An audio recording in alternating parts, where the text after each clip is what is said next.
ہر قسم کی تعریف، کبریائی اور بزرگی صرف اور صرف اللہ رب العالمین ہی کے لیے لائق و سزاوار ہے، جو ساری کائنات کا تنہا خالق و مالک، مربی اور پالنہار ہے۔ درود و سلام کے مستحق تمام انبیاء کرام ہیں جنہیں اللہ تعالیٰ نے اس کائنات کے اندر انسانوں کی ہدایت کے لیے مبعوث کیا، اور بالخصوص ہمارے اور آپ کی نبی جناب محمد رسول اللہ صلی اللہ علیہ وسلم پر اللہ کی طرف سے بے شمار رحمتیں اور برکتیں نازل ہوں۔ محترم حاضرین، خطبہ مسنونہ کے بعد قرآن مجید کی 2 مقامات کی 2 آیتیں پڑھی گئی ہیں، اور آج کے اس مختصر وقفے میں آپ سے میں انہی دونوں آیتوں کی تشریح پیش کروں گا آپ کے سامنے۔ حاضرین، جو وقت ہے، جو تقاضا ہے، وہ یہ ہے کہ گنتی کے چند دنوں کے بعد ایک اہم سنت ہم ادا کرنے جا رہے ہیں، تو اس سنت کے تعلق سے ہمیں آگاہ ہونا، اس کے مسائل جاننا، اس کے احکامات جاننا ضروری ہے۔ اس کی روح کیا ہے، جس سنت کو ہم چند دنوں کے بعد ادا کرنے والے ہیں اسے جاننا ضروری ہے۔ اور وہ جو سنت ہم ادا کرنے جا رہے ہیں اس سنت کو ہم قربانی کی سنت کہتے ہیں۔ قربانی کی سنت، قربانی کیا چیز ہے؟ تو لفظی تشریح آپ دیکھ لیں۔ قربانی یہ اردو لفظ ہے، اصل عربی اس کا قربان ہے، قربان، اور قربان اس کا اصل مادہ ہے قاف را با۔ اس کا معنی بنتا ہے قریب ہونا، یا نزدیکی چاہنا، یا نزدیک ہونا، کسی کا قریب ہونا۔ اور اصطلاحی معنی میں اس کا مفہوم یہ ہے کہ ہر وہ عبادت جس سے اللہ رب العالمین کی رضا مطلوب ہو، اخلاص کے ساتھ جو کام کیا جائے وہ سب قربانی میں آتا ہے، چاہے وہ جانور کا ذبیحہ ہو، یا صدقات و خیرات ہو، یا کوئی اور چیز ہو، وہ سب قربانی میں آتے ہیں۔ لیکن عرف عام میں قربانی 10 ذوالحجہ کو نماز عید الاضحیٰ کے بعد جو جانور ہم ذبح کرتے ہیں اس کو ہم قربانی کہتے ہیں، یہ عرف عام کی بات ہے۔ ورنہ قربانی کا مطلب ہر وہ کام، ہر وہ صدقہ و خیرات، چھوٹا ہو یا بڑا ہو، جو اللہ کی رضا کے لیے خلوص دل سے کیا گیا ہو، وہ سب آتا ہے اس کے اندر۔ تو قربانی بظاہر ہم ایک جانور ذبح کرتے ہیں، یا جانور میں حصہ لے کر کے اللہ کی رضا کے لیے اس جانور کو ذبح کرتے ہیں۔ اور اس قربانی سے جو دکھائی دیتا ہے عام طور پر بعض مقامات پر، اس میں ریاکاری کا جذبہ کہیں نہ کہیں آ جاتا ہے، جسے اللہ تعالیٰ نے قطعی ناپسند کیا ہے۔ ریاکاری اگر آئی، دکھاوا اگر آیا، تو اللہ رب العالمین اس عمل کو چھوڑ دیتا ہے، رد کر دیتا ہے، اس کا کوئی صلہ، کوئی بدلہ، کوئی ثواب نہیں دیتا ہے۔ اس لیے آپ دیکھیں گے کہ اللہ رب العالمین کا یہ فرمان کہ لن ینال اللہ لحومها ولا دماؤها ولکن ینالہ التقوی منکم، اللہ تعالیٰ کے پاس ہمارے قربانی کا گوشت، پوست، خون، ہڈی، چمڑا، کوئی بھی چیز نہیں جاتا ہے۔ یہ ساری چیز ہم خود یوز کر لیتے ہیں مختلف چیزوں میں، کہیں کھانے میں تو کہیں استعمال کرنے میں، تو کہیں کھاد میں تو کہیں اور چیز میں۔ کوئی بھی چیز اللہ رب العالمین کے پاس قربانی کے جانور میں سے کچھ نہیں جاتا ہے۔ ہاں کیا جاتا ہے اللہ کے پاس؟ ہمارا تقوی، ہماری للہیت، ہمارا اخلاص، کہ ہم نے کس نیت سے اس جانور کو قربان کیا ہے۔ اگر جانور قربان کرنا اس کے پیچھے صرف گوشت کھانا ہو، یا بہت بڑی قربانی پیش کرنا، دکھانا ہو کہ ہم نے اتنا قیمتی جانور پیش کیا ہے، اتنا خوبصورت جانور پیش کیا ہے، تو پھر اس کا کوئی مطلب نہیں رہ جاتا ہے۔ مطلب جب ہی بنے گا کہ پوری اخلاص کے ساتھ، للہیت کے ساتھ، کہ جو قربانی ہم پیش کر رہے ہیں اس سے اللہ خوش ہو جائے، خوبصورت بھی ہے، توانا و تندرست بھی ہے۔ تو اس معنی کر کے کہ نبی کریم صلی اللہ علیہ وسلم کا یہی فرمان ہے کہ ہمارا قربانی کا جانور خوبصورت بھی ہو، توانا اور تندرست بھی ہو، تمام عیوب سے پاک بھی ہو، ہم اس سنت کی ادائیگی کر کے اپنی قربانی اللہ کی رضا کے لیے پیش کر رہے ہیں، تب تو بہت اچھی بات ہے، اور قربانی کا مطلوب بھی یہی ہے۔ ورنہ کھانے کے لیے تو ہم روز جانور جو ذبح کرتے ہیں یا ذبح کیے جاتے ہیں اور ہم کھاتے ہیں، انہی میں سے قربانی کا بھی اگر ایسے ہو جائے جہاں نیت خالص نہ ہو تو کوئی معنی اور مطلب نہیں رہتا ہے. لہذا ہمیں یہ دیکھنا ہے کہ اصل قربانی ہم سے چاہتی کیا ہے، اس کا مطالبہ کیا ہے. قربانی کا مطالبہ کیا ہے؟ صرف گوشت کھانا، اپنے پریوار کو، گھر والوں کو، دوست احباب کو، گلی محلے والوں کو ایک جانور کاٹ کر کے گوشت کھلا دینا، یہی اس کا مطالبہ ہے، یہی اس کا مقصود ہے؟ اگر یہی مقصود ہے تو ہم نے سمجھا ہی نہیں، کچھ بھی سمجھا نہیں ہے، کیونکہ یہ ایسا تو روز ہوتا ہے. تو پھر 10 ذو الحجہ کو بے شمار جانوروں کے گلے پر چھری پھیر دینا صرف اس لیے کہ ہم گوشت کھائیں گے، کھلائیں گے، خوشیاں منائیں گے، کوئی معنی اس کا حاصل نہیں ہوگا. جانوروں کے گلے پر چھری پھیرنے کے بہت سارے مطالبات ہیں، بہت سارے مطالبات ہیں.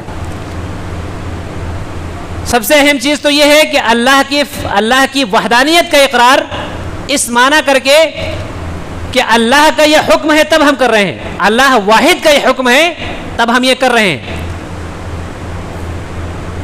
اور اس کی رضا کے لیے کر رہے ہیں، اس کی چاہت کے لیے کر رہے ہیں، ورنہ ہمیں اس کی ضرورت نہیں ہے. اتنے کٹھور اور نندئی نہیں ہے کہ ہم جانوروں کو بے دریغ قتل کر دیں، ایسا نہیں ہونا چاہیے. اور یہی ہمارے اوپر الزام بھی لگایا جاتا ہے کہ مسلمان کتنے نردئی ہیں کہ بے شمار جانوروں کو بلا کسی درد کے، بلا کسی رحم کے، بغیر کسی غم کے قربان کر دیتے ہیں. تو میرے بھائیوں، آپ کو یہ معلوم ہونا چاہیے کہ اس کائنات میں اللہ تعالیٰ نے کچھ نظام بنایا ہے، اسی نظام کے تحت ہم نے چلنا ہے. اگر اس نظام کے تحت ہم چلیں گے تو امن و شانتی ہی رہے گی، اور اس نظام کو جہاں ہم توڑیں گے، اپنے تئیں بہت زیادہ ہمدرد و غمخوار بننے کی کوشش کریں گے تو اپنے ہی پاؤں پر کلہاڑی مار لیں گے، اپنے ہی پاؤں پر کلہاڑی مار لیں گے. یوٹیوب پر ہم نے دیکھا، آپ نے بھی دیکھا ہوگا کہ دیکھیں اللہ تعالیٰ کا حکم ہے کہ دنیا کی ساری چیزیں ہم نے آپ کے لیے بنایا ہے. اللہ تعالیٰ کہتا ہے کہ ہم نے آپ کے لیے بنایا ہے، یہ زمین، یہ آسمان، یہ سورج، یہ چاند، یہ ستارے، یہ جتنی بھی چیزیں ہیں یہ سب ہم نے آپ کے لیے بنایا ہے. کچھ چیزیں آپ کے کھانے کی ہیں اور کچھ چیزیں آپ کے سواری کی ہیں، کچھ چیزیں آپ کے لیے زینت کے لیے ہیں. یہ اصول کے تحت اگر ہم ان پوری دنیا کو واپریں گے تو امن رہے گا، اور جہاں اپنی سہانوبھوتی بنانے کی کوشش کریں گے وہاں اپنے لیے نقصان ہو جائے گا. اب جانوروں کے تئیں ہمارا یہ ماننا کہ ان کو نردئی جو ہے کٹھورتا سے ان کو ذبح کر دینا، ان کی کیا خطا ہے؟ نہیں ذبح کرنا چاہیے، نہیں، چھوڑ دو، ان کے پاس بھی جان ہے تو ایک جاندار کو نہ مارے، یہ کٹھورتا ہے. پر آپ دیکھیں کہ اللہ تعالیٰ نے انسانوں ہی کے لیے کائنات کی ساری چیز بنائی ہے اور ہمارے فائدے کے لیے چیز بنائی ہے. اس نے خود کہا ہے کہ اس میں ہم نے کچھ چیزوں کا آپ کے سواری کے لیے بنایا ہے اور کچھ اس میں آپ کے کھانے کے لیے بنایا ہے، کچھ چیزیں آپ کے لیے زینت کا بنایا ہے. تو یہ کہاں سے حاصل ہوگا؟ اللہ کو معلوم تھا کہ انسان بھی ایک جاندار ہے اور جانور بھی ایک جاندار ہے، تو انسان نے جانور کو نہیں مارنے ہونا کیونکہ اس کے پاس بھی جان ہے. تو پھر اگر وہ اس کو نہیں، ہم اللہ کے حکم کے مطابق اس کو ہم نہیں ماریں گے، ذبح نہیں کریں گے، تو پھر وہ گوشت کہاں سے فراہم ہوگا؟ بتاؤ. یا کولون تاکولون کا جو لفظ ہے وہ کہاں سے فراہم ہوگا؟ کیونکہ بلانے والے نے کہا ہے نا، اصول تو اس کا ہی ہے، ہمارا کچھ کا نہیں ہے، اصول اس کا ہی ہے. اب اس کا النگھن ہم کرتے ہیں تو کیا ہو رہا ہے ابھی کہ جو کھانے والے جانور ہیں وہ آج روڈوں پر، گلیوں میں، محلوں میں اتنا تانڈو مچاتے ہیں کہ وہ کسی کو نہیں بخشتے ہیں. عورت ہو، مرد ہو، بوڑھا ہو، چھوٹا ہو، بڑا ہو، گاڑی ہو، گھوڑا ہو، سب پہ چڑھ دوڑتے ہیں. آپ نے ویڈیو دیکھا ہے؟ ویڈیو دیکھا کہ نہیں؟ جانور آپس میں لڑتے ہیں اور لڑتے لڑتے ادھر سے کوئی عورت جا رہی ہے، کوئی بائک والا جا رہا ہے، کوئی پیدل جا رہا ہے، کوئی بوڑھی عورت جا رہی ہے، کوئی مرد جا رہا ہے، کوئی بھی جا رہا ہے، لڑتے، مکلاتے، کھیلتے ان کے اوپر سے گزر جاتے ہیں وہ، اور کبھی ان کو ایسے اچھال دیتے ہیں سنگ سے. تو ایک جانور جو ہمارے کھانے کے لیے بنا تھا، ہم نہیں کہہ رہے ہیں, ہماری شریعت کہہ رہی ہے, یہ کائنات کا بنانے والا کہہ رہا ہے. اس کو ہم نے اتنی پرائیورٹی دی کہ ہم نے اس کو ذبح کرنا چھوڑ دیا, منع کر دیا, ممنوع قرار دے دیا. حالانکہ دوسرے اینگل سے اس کو کر رہے ہیں ہم, لیکن دکھانے کے لیے منع ہے, جرم ہے. اب اس کی سزا کیا کہ وہ جانور اپنے پاؤں تلے انسان کو رون دے رہے ہیں, بچے کو مار دے رہے ہیں, بوڑھے کو مار دے رہے ہیں. تو آپ یہ بتاؤ کہ انسانیت کی قدر و قیمت زیادہ ہے آپ کی نظر میں یا جانوروں کی قیمت زیادہ ہے؟ اللہ تعالیٰ نے تو یہ کہا تھا کہ انسانیت کی قیمت زیادہ ہے, اور آپ کہہ رہے ہو کہ جانوروں کی قیمت زیادہ ہے جو آپ کے فائدے کے لیے بنائے گئے. تو آپ کا قانون اللہ کے قانون سے ٹکرا رہا ہے, اس لیے بھگتان آپ کو ہی بھگتنا پڑے گا. تو قربانی یہ جو ہے یہ کٹھورتا نہیں ہے, یہ اللہ کا حکم ہے, اور اس سے بے شمار فوائد امت مسلمہ کو ہوتے ہیں. گوشت کا الگ فائدہ, چمڑے کا الگ فائدہ, ہڈیوں کا الگ فائدہ, اور جو ان کے پیٹ سے غلاظت نکلتی ہے, گھاس پھوس جو چارہ نکلتا ہے اس کا ایک الگ فائدہ, وہ خون کا الگ فائدہ, ہر چیز کا فائدہ ہے. اگر وہ جانور ذبح نہیں ہوگا تو اس کے ان تمام چیزوں کے جو فوائد وہ لیے گھوم رہا ہے وہ فائدہ ہم تک نہیں پہنچے گا. ایک جانور میں بے شمار فوائد ہیں, اور صرف مسلمانوں کا نہیں ہے, امت مسلمہ کا, پوری دنیا کا, پوری انسانیت کا فائدہ اس کے اندر چھپا ہوا ہے. اگر ہم یہ قانون مان لیں اور اس پر عمل پیرا ہو جائیں تو وہ جانور, اولاً تو ہمارا یہ ماننا ہے کہ کچھ دنوں کے بعد وہ ختم ہو جائیں گے, لیکن جتنے دن بھی وہ جئیں گے اتنے دن ہم انسانوں کو پریشان کریں گے. ہماری کھیتیاں باقی نہیں رکھیں گے, کھیتیاں تباہ ہو جائیں گی. آپ یو پی بہار دیکھ لو, وہ رات بھر کسان بیچارے اپنے کھیتوں کی رکھوالی کرتے ہیں, اور آپ کے اس علاقے میں بھی جو کھیتیاں ہوتی ہوں گی, جانوروں یہ جو آوارہ جانور ہیں, ان آوارہ جانوروں سے اپنی کھیتی کی حفاظت کے لیے کسان رات بھر جاگتا ہے. باڑے لگا دیے ہیں, تار گھیر دیے ہیں کھیتوں میں. ہمارا بچپنا تھا, کھیت کہیں بھی کوئی تار لگتا ہی نہیں تھا, الا ماشاءاللہ جہاں سبزیاں بوئی جاتی تھی, اگائی جاتی تھی, اس علاقے کو, چھوٹے سے علاقے کو گھیر دیا جاتا تھا. لیکن گیہوں کے لیے, چاول کے لیے, مکئی کے لیے اور دیگر جو اجناس ہیں, ان کے لیے جو کھیت ہوتے تھے, ان کھیتوں میں کبھی باڑ نہیں لگایا جاتا تھا. اور اب ہر کسان اپنے کھیت کی ارد گرد باڑ لگا رہا ہے. کس کے لیے؟ ان جانوروں سے جو آوارہ ہیں ان سے بچانے کے لیے, تاکہ ان کی فصل بچ جائے. نقصان کس کا ہو رہا ہے؟ اپنا ہی ہو رہا ہے. قانون توڑا ہم نے ایک اللہ کا, تو اس کی سزا اللہ تعالیٰ ایسے دے رہا ہے کہ اس طرح بھگتو. اب جب فصل تباہ ہوگی تو اگر چاول کی فصل ہے تو چاول مہنگا ہو جائے گا, کم پیداوار, مہنگائی بڑھ جائے گی. گیہوں کی فصل ہے, گیہوں کی پیداوار کم ہوگی تو اس کی مہنگائی بڑھ جائے گی. اسی طرح سے جو بھی فصل ہے اگر وہ تباہ ہوگی, کم تعداد میں ہوگی, قیمت بڑھے گی. پریشان کون؟ انسان پریشان. تو ایک جو جائز دائرے میں تھا, حلال دائرے میں تھا, اس کو ہم نے حرمت کا درجہ اتنا بڑا دے دیا کہ اس کو کھانا چھوڑ دیا. تو ہم نے اتنی پریشانی اپنے سر پہ اٹھا لی ہے کہ الامان والحفیظ. عرض میں یہ کر رہا تھا, بات نکل گئی نکتے کی, کہ قربانی ایسے ہی نہیں ہے کہ بس جانور کاٹو اور کھاؤ. قربانی کے پیچھے جو روح ہے, جو فلسفہ ہے, جو اس کا مطالبہ ہے, یہ کہ اللہ کے حکم کی فرما برداری. اگر یہ اللہ کا حکم نہیں ہوتا تو ہم اس کو کرتے نہیں. اللہ کا حکم کیا ہے؟ فصلی لربک وانحر, اللہ کے لیے نماز پڑھو اور قربانی کرو. تو یہ اللہ کا حکم ہے, اس لیے ہم کر رہے ہیں. اور ہمارے زندگی کا مقصود اصلی کیا ہے وہ بھی اللہ نے بتایا کہ قل ان صلاتی ونسکی ومحیایا ومماتی للہ رب العالمین. اے نبی آپ ان سے کہہ دے کہ میری نماز, میری قربانی یا میری تمام مراسم عبودیت, میری زندگی, میری موت, یہ سب اللہ کے لیے ہے, غیر اللہ کے لیے نہیں ہے, صرف اللہ کے لیے. تو یہاں انسان خود اللہ رب العالمین کے چرنوں میں یا اس کے حضور اپنے آپ کو پیش کر رہا ہے کہ اللہ ہم تیرے لیے ہیں, تیرا حکم سراپا ہمارے اوپر نافذ ہے. جو تو کہے میری اپنی جان میں وہ بھی ہم کرنے کو تیار ہیں. جو اولاد کے تعلق سے بولے وہ بھی کرنے کو تیار ہے, اور جو مال کے تعلق سے بولے تو مال میں بھی ہم کرنے کو تیار ہیں.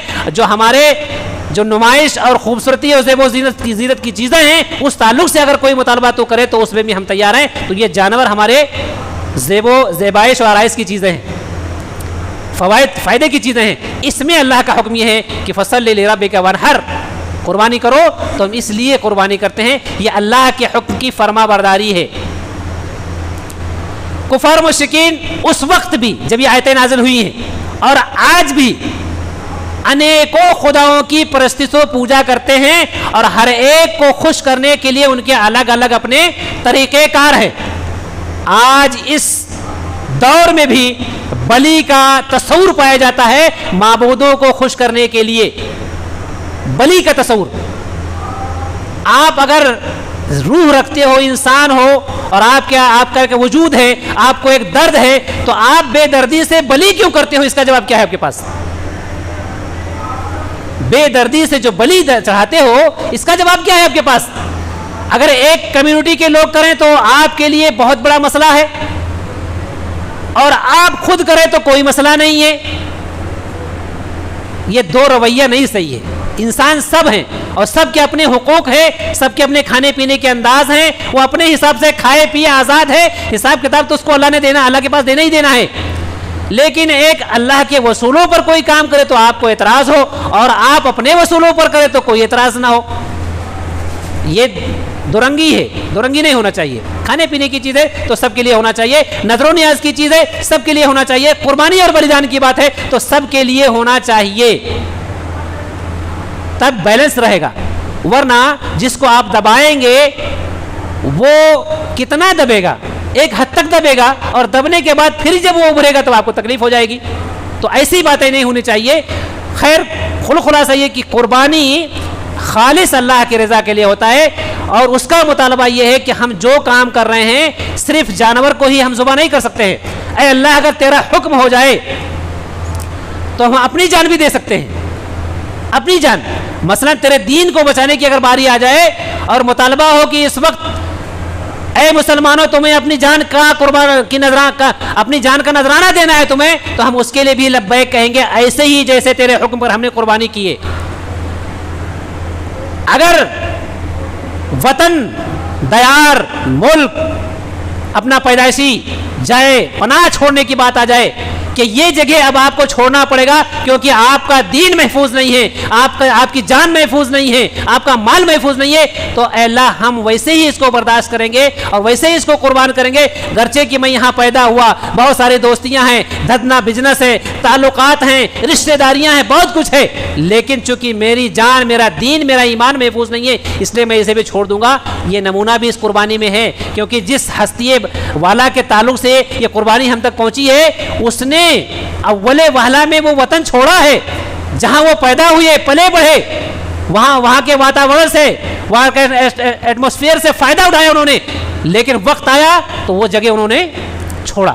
یہ قربانی عام طور پر انسان جگہ چھوڑنا نہیں چاہتا ہے کیونکہ اس کو بڑی محبت ہوتی ہے اسے، اور جو جگہ نہیں چھوڑتا ہے وہ بہت قسم پرسی میں بھی رہتا ہے. ہجرت میں بڑے فوائد ہیں، وہ کسی اور موقع پر، لیکن ہجرت نہ کرنے والوں کے جو پریشانیاں ہوتی ہیں، اور ترقی بھی رکی رہتی ہے.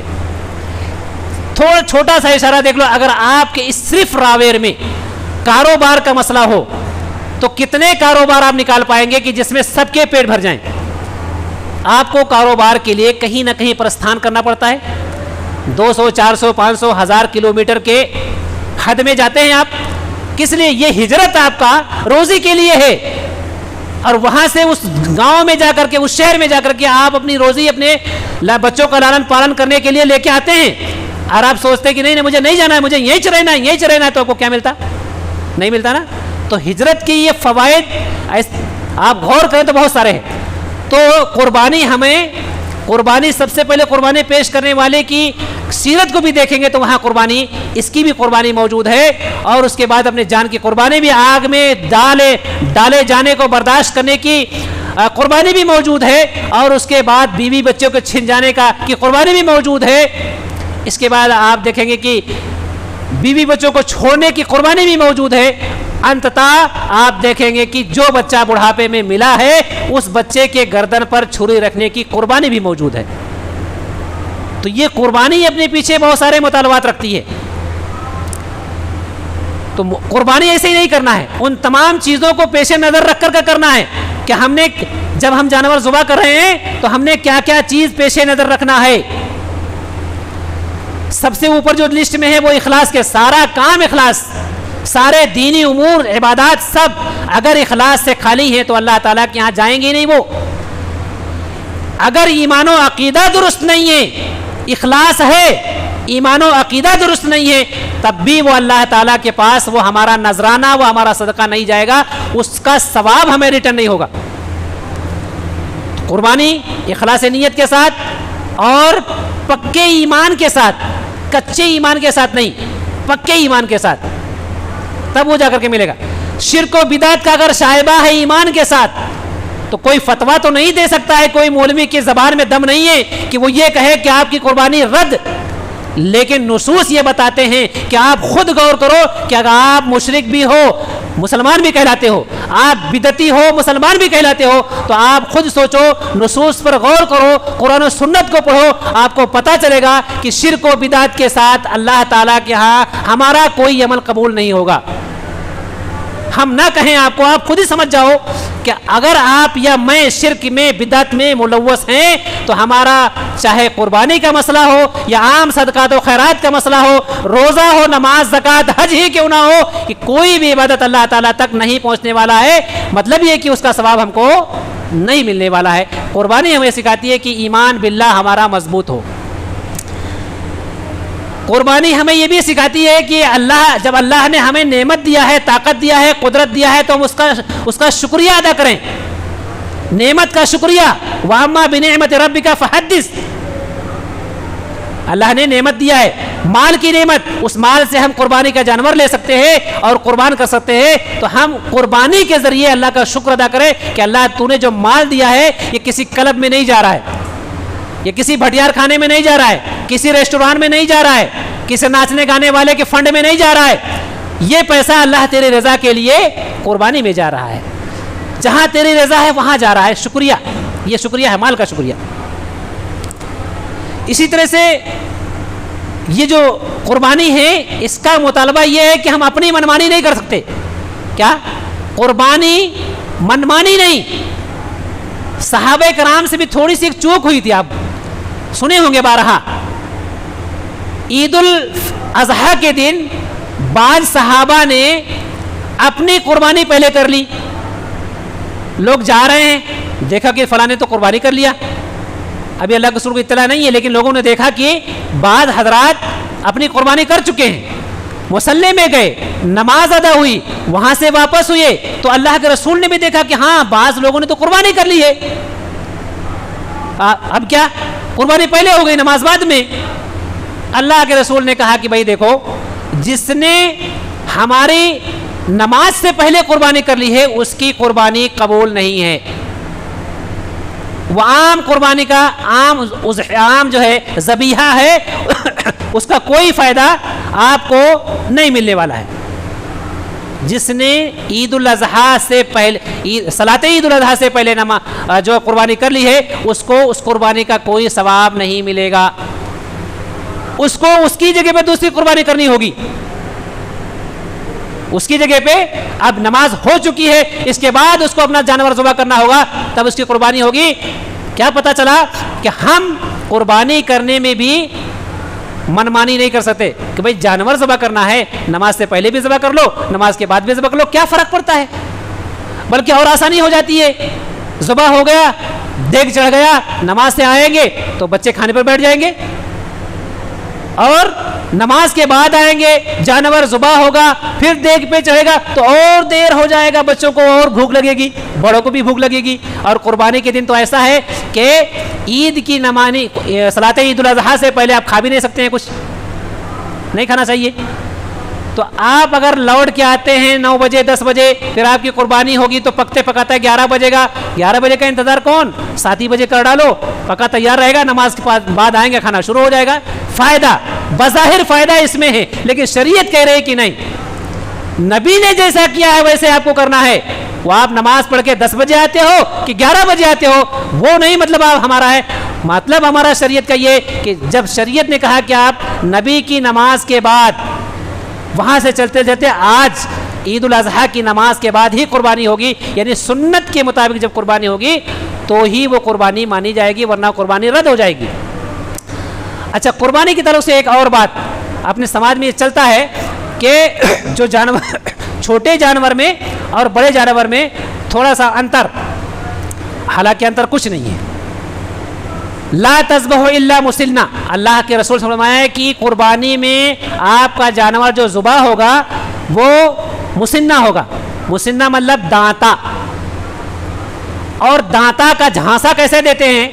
کیونکہ عام لوگ جانتے نہیں ہیں، جانور پیدائشی طور پر دانتا ہوتا ہے، کوئی بھی جانور نیچے کی اس کے دانت رہتے ہیں، پیدا ہونے کے ساتھ رہتے ہیں۔ اب آپ گئے جانور لینے کے لیے مارکیٹ میں، تو بھائی آپ دانتا جانور دکھاؤ، تو اسے دکھا دیا، دیکھو منہ کھول دیا، آپ نے دیکھ لیا کہ بھائی دانتا تو ہے، لے لیا آپ نے۔ دھوکہ۔ دانتا کا مطلب یہ ہے کہ جو اس کے دودھ کے دانت تھے، دودھ کے دانتوں میں سے دو سامنے کے دانت بیچ کے، دائیں بائیں چھوڑ کے بیچ کے دو دانت اس کے دودھ کے گر چکے ہوں اور اس کا چارے والا دانت آ چکا ہو، اس کو بولیں گے دانتا۔ اور عموماً چھوٹے جانور میں 1 سال کے بعد یہ ہوتا ہے، بڑے جانوروں میں 2 سال کے بعد ہوتا ہے، اور بڑے جانوروں میں اور کے بعد ہوتا ہے۔ اس کو چھوڑو، ہمارے یہاں صرف 2 جانور، ایک چھوٹا جانور ایک بڑا جانور ہے نا۔ تو بکرا بکری جیسے ہے، دمبا مینڈا ہے، تو یہ جانور 1 سال کے ہونے کے بعد اپنا دودھ کا دانت گرا کر کے چارے کے دانت نکالتے ہیں، تو وہ چارے کے دانت ہونا ضروری ہے۔ ادروائز کبھی کبھار ایسا بھی ہوتا ہے کہ کسی مویشی پالنے والے نے گواہی دی کہ بھئی یہ جانور پرفیکٹ 1 سال کا ہو چکا ہے، کیونکہ اس کی پیدائش پچھلے قربانی کے 10 دن پہلے ہوئی تھی، رمضان کے بعد ہوئی تھی، شوال میں ہوئی تھی اس کی پیدائش، یا ذوالقعدہ میں ہوئی تھی، یا ذوالحجہ میں بقرعید سے پہلے ہوئی تھی، اور آج بقرعید کا دن ہے تو 1 سال تو ہو گیا، پکا ہے ایک دم۔ لیکن اب 1 سال کا ہوگا تو قربانی کر سکتے ہو آپ؟ نہیں، 1 سال کا ہو گیا، لیکن کسی ہارمون کی کمی کی وجہ سے اگر اس کے دانت نہیں آئے ہیں، دودھ کے دانت گر کر کے چارے کے دانت نہیں آئے ہیں، تو وہ جانور بھی قربانی میں الاؤڈ نہیں رہے گا۔ یہ بہت ہوتا ہے کہ جانور تو ہم نے پالا ہے، 1 سال کا ہو گیا، چلتا ہے؟ نہیں چلتا ہے، کیونکہ سنت کے مطابق نہیں ہے۔ آپ اپنی مرضی چلا لو، لیکن اللہ کے ہاں جاؤ گے تو آپ کو اس کا ثواب نہیں ملے گا، کیونکہ سنت یہ ہے کہ وہ سال بھی پورا کر چکا ہو اور دانت بھی نکال چکا ہو۔ یہ 2 چیزیں جاننا ضروری ہیں۔ ایک رعایت صرف باقی ہے کہ دمبا دمبی جو میڑا میڑی ہوتا ہے، اگر وہ گواہی دینے والا، پالنے والا یہ کہے کہ 1 سال کا ہو چکا ہے، دانت ابھی اس کے نہیں آئے ہیں، تو وہ چل جائے گا، کیونکہ یہ چھوٹ خود شریعت، صاحب شریعت نے دی ہے۔ یہ چھوٹ دمبا دمبی کے تعلق سے، میڑا میڑی کے تعلق سے، یہ شریعت نے، صاحب شریعت نے یہ چھوٹ دی ہے کہ اس کا 1 سال کا جانور بھی چلے گا، بکرا بکری کا نہیں چلے گا۔ ٹھیک ہے، دونوں چیزیں کنسپٹ کلیئر رکھو۔ قربانی کے اس موسم میں دانت کے تعلق سے آپ کو کوئی اگر گھمائے تو آپ گھومو بھی مت، دھوکے میں مت آؤ۔ سال کا مسئلہ ہو تو سال کے مسئلے میں بکرا بکری کا سال ہونے کے بعد بھی قربانی درست نہیں ہے جب تک کہ اس کے چارے کے دانت نہ آ جائیں۔ مینڈا میڈی میں اجازت ہے کہ آپ نے تلاش لیا، اپنی طاقت لگا لیا آپ نے، اور کوئی ایسا جانور نہیں مل رہا ہے جو مسنہ ہو، یعنی سال کا بھی ہو چکا ہو اور دانتا بھی ہو، ویسا نہیں مل رہا ہے، تو آپ کو یہ آپشن موجود ہے شریعت میں کہ آپ مینڈا مینڈی دمبا دمبی کا وہ جانور جو 1 سال کا ہو چکا ہے اسے آپ قربانی کے لیے یوز کر سکتے ہو۔ ٹھیک ہے، تو یہ موٹی موٹی باتیں۔ عیب کیا؟ لولا، لنگڑا، کانا، کنکٹا، کنپھٹا، کان میں سوراخ، بیمار، اندھا، سینگ ٹوٹا، ایک پوری سینگ غائب ہے، آدھی سینگ غائب ہے، ایسے جانور، یعنی وہ جو عیب والے جانور نہیں چلیں گے۔ اور اسی عیب والے جانور سے ایک مسئلہ، ایک نقطہ یہ نکلتا ہے، اور ایک مطالبہ قربانی کا یہ ہمیں سمجھ میں آتا ہے کہ ہم بے داغ عبادت کریں، اللہ تعالیٰ کی عبادت بے داغ کریں۔ بے داغ عبادت سمجھتے ہیں؟ ہم وہ عبادت سنت کے مطابق ہی کریں، سنت سے الگ ہو کر نہ کریں، تب وہ بے داغ مانا جائے گا۔ اور اسی فریم میں کریں جس فریم میں رسول پاک صلی اللہ علیہ وسلم نے ہمیں کرنے کے لیے بتایا ہے، اس فریم سے باہر بھی نہیں ہونا چاہیے، کمی بیشی بھی نہیں ہونا چاہیے کسی بھی چیز کی، تب وہ ہوگا۔ آپ دیکھیے جانور لولا ہے, لنگڑا ہے, کنکٹا ہے, کنفٹا ہے, اندھا ہے, بیمار ہے نا, تو یہ جانور ہے, لیکن قربانی نہیں چلے گی کیونکہ عیب دار ہے. ایسے ہماری عبادتیں اگر عیب دار ہو جائیں تو وہ نہیں چلے گی. ہم کتنا بھی مان لیں کہ ہم نے عبادت کی ہے, پر وہ عبادت نہیں چلے گی. نماز بے داغ کیسے ہو؟ جب ہم نماز میں کھڑے ہوں تو ہمارے اوپر خوف الہی طاری ہو, ادھر ادھر کے ہمارے توجہ ہماری ادھر نہ ہو, پوری توجہ نماز کے اوپر ہو, اور کچھ ایسے حرکات بھی نہ ہو جو نماز کے لیے مانے ہوں. تو ایسی چیزیں. اور ایک چیز اور سمجھ میں آتی ہے اسی سے کہ جب آدمی کمزور ہو جاتا ہے تو وہ کسی لائق نہیں رہتا ہے.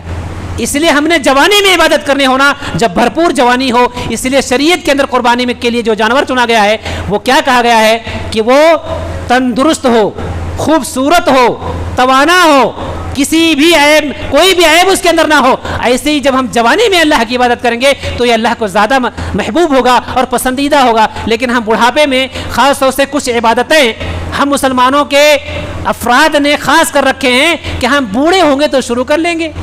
خاص طور سے نماز کے بارے میں ابھی کیا جناب, کیا عمر ہی ہے, ہونے دو, ذرا ریٹائرڈ ہونے دو, شروع کر لیں گے. گویا کہ ہم نے لکھا کے لائے ہیں اللہ تعالیٰ سے کہ ریٹائر ہونے تک تم کو موقع دیں گے. ہم پل کی خبر نہیں ہے لیکن آخرت کی فکر بھی نہیں ہے. حج پیسہ ہے, اللہ تعالیٰ نے سب کچھ نوازا ہوا ہے, حج کی توفیق نہیں ہو رہی ہے. ارے کیا جائیں گے ابھی حج کرنے کے لیے, ارے بوڑھے اوڑے ہو جائیں گے تو چل جائیں گے, ابھی جوانی میں کر کے آئیں گے, پھر الٹا پلٹا کر ڈالیں گے, پھر خراب ہو جائے گا. وہ ڈر کیا ہے دماغ میں, ذہن میں؟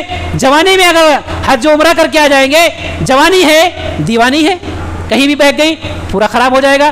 تو ہم بڑھاپے میں جائیں گے تو کیا بڑھاپے میں دل نہیں مچلتا ہے جناب اعلیٰ؟ آپ نے کہاں سنا ہے آپ نے کہ جوانی میں ہی دل مچلتا ہے اور بڑھاپے میں دل نہیں مچلتا ہے؟ آج تو دنیا ایسی رنگین ہو گئی ہے کہ بوڑھے بوڑھوں کے دل مچلتے ہیں تو ان کا بھی وضو ٹوٹتا ہے. تو یہ مانا کہ بڑھاپے میں جائیں گے حج عمرہ کرنے کے لیے, بہت سفسطہ ہے, بہت سطحی بات ہے, یہ سطحی بات ہے. یہ عبادت کر کے آؤ, اللہ تعالیٰ اور بھی توفیق دے گا. حسن نیت جیسی رہے گی تو آپ کو اور بھی توفیق ملے گی, ایک کے بعد ایک, ایک بعد ایک. لیکن اس میں آنا کانی کرنا, بڑھاپے کا انتظار کرنا, یہ صحیح نہیں ہے.